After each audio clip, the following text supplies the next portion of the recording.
आनंदाची शिधा कुठेतरी दिवाळीत मिळणार नाही अशा पद्धतीची चर्चा समोर येते आहे. खरंच नाही, ह्या संदर्भात उचित निर्णय वरिष्ठ मंडळी घेतील आणि जी शिधा आहे ती पोहोचतील.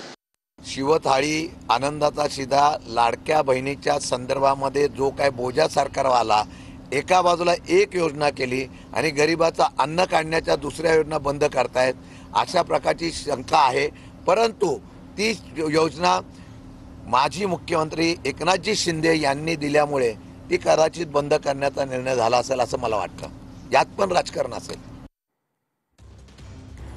तर या संदर्भात रोहित पवार काय म्हणाले? निवडणुका सरो मतदार मरो या तत्वानं काम करणाऱ्या देवाभाऊ सरकारनं आता आनंदाचा शिधा योजनेवर देखील गदा आणली आहे.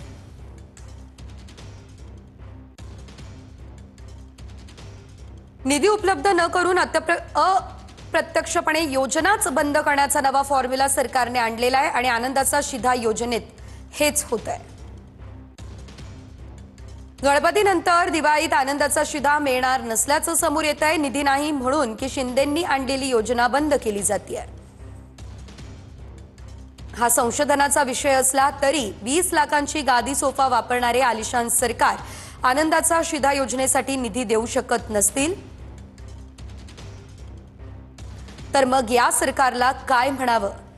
# आनंदाचा शिधा # आलिशान सरकार असं रोहित पवार यांचं हे ट्विट.